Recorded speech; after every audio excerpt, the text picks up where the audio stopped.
So hi guys, we're here today with Rob here. So he's the CEO of this particular facility in Sri Lanka, and we're here today with the GMC HUMMER EV 2024. So Rob, tell us what makes this vehicle special. Well, look, it's a Hummer. It's pretty simple. I mean, the Hummer has always been iconic, since whatever 2006 when they first came out from the sort of the Humvee, the military version.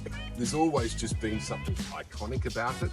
Here in Sri Lanka, we were converting the old, petrol versions, the H2 and H3 from left-hand drive to right-hand drive. Yeah. We've got our museum one over there, which we just we probably should sell, but we just kind of like looking at it. Yeah.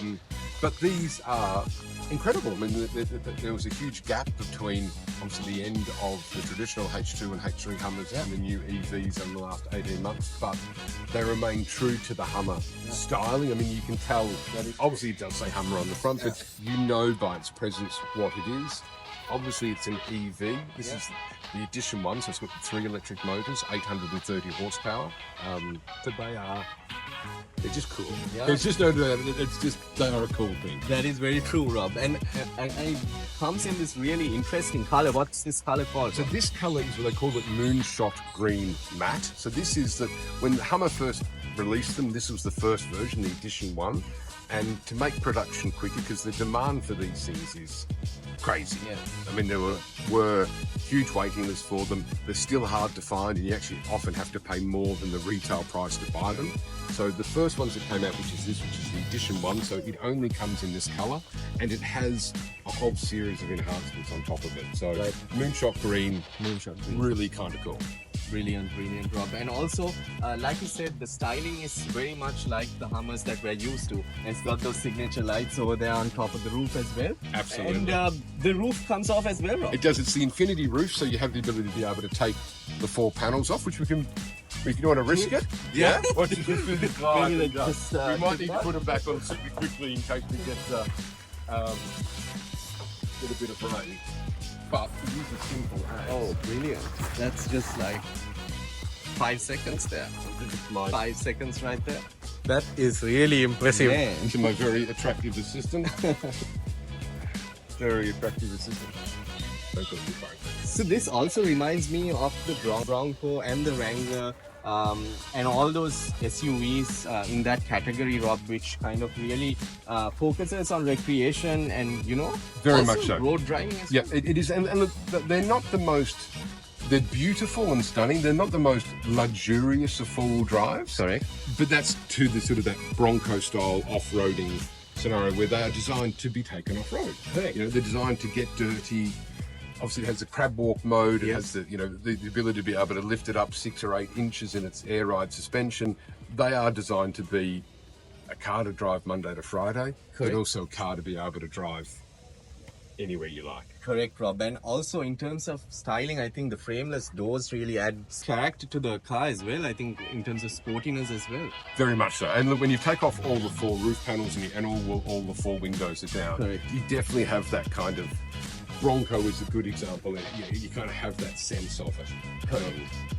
And brilliant. So this has been converted from a left-hand drive to a right-hand drive setup? Yes, that's exactly it. So all of our vehicles come in from North America. So we ship them all into Sri Lanka. They come in via typically a 40-foot shipping container. They arrive here, and something like the Hummer takes our team just on 4 weeks to be able to convert it from left-hand drive to right-hand drive. It then goes back into a container and goes to one of the 40 countries that we supply around the world. Correct, Rob. And I saw a YouTube clip that you kind of featured in where you spoke of the media unit over there and how little things like where the volume control knob is, from a left-hand drive to right-hand drive. When you do that conversion, being mindful of, the driver not having to reach to the other end to control his volume. I mean, you've brought it onto this side. Yeah, we have. And look, for me, there's 2 elements to it. One is just the practical side. Really, if all motor vehicle manufacturers thought it was sensible to perform on the passenger side. They would have been doing for the last several years. They don't. Correct. So for us, it's something that we focus on is what we classify as a mirror image conversion. So the ideal outcome when we convert a vehicle from left-hand drive to right-hand drive is you don't lose any functionality. Now, moving the volume switch from the left-hand side to the right-hand side was pretty complex, but it's funny because it is definitely very complex, but equally with 30 odd engineers on staff and the level of expertise and experience, actually our guys, a little bit of work, but it's down to, I mean, that little control change over there, that involved electrical engineering crew, it involved our auto electricians themselves, it involved our 3D scanning capability in our team. So our team took the original button, scanned it, 3D modeled it, reverse engineered it, 3D printed it. So some of these things look simple, but they're not. But for me, the actual core principle is quality. And we would classify moving the volume button from left-hand drive to the right-hand side, I don't know, a C level of complexity, on A being hard maybe, and I don't know, whatever the scale is, it's kind of in the middle. For us, it's just one of those things that clearly we would do, but for me, it's a telltale sign of vehicles being converted correctly. Correct. And Rob, very interesting things happening over here in this facility. And to be honest, we never see these cars or SUVs on our roads. And for us, being here is something that puts a big smile on our faces.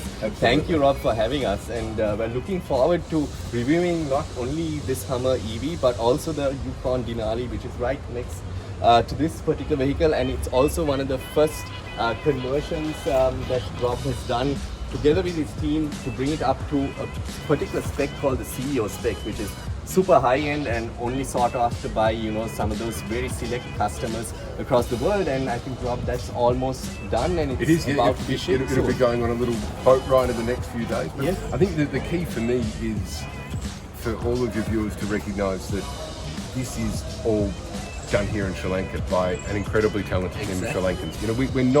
We don't import. It was not like a Lego set. We don't buy our parts on eBay and stick them together. Everything that we do has to be designed, reverse engineered, manufactured, tested, go through its compliance. But this is a perfect demonstration of what Sri Lanka is capable of achieving. And these vehicles get exported to 40 countries around the world. That is from here. It's very cool. Exactly. And another thing that, Ashrak, I told you about as well, what really caught me was that in terms of safety, in terms of integrity, in terms of everything else across the spectrum of quality, performance, etc.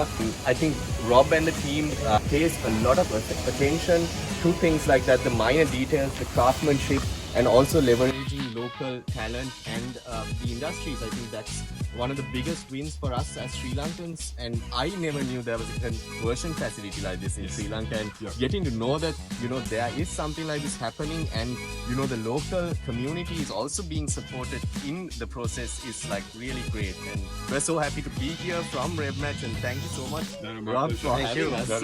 It's my pleasure. And beyond us being here, there's about 60 suppliers we work with in Sri Lanka that rely on the work, and some of those are really complex. So Zenith Engineering is one of our key suppliers here, but down to the people that we buy toilet tissue from or whatever. It's not just us and the 185 crew that we have. Our impact is a lot broader than that, which I really quite like. Correct. Okay, I think we're good on that.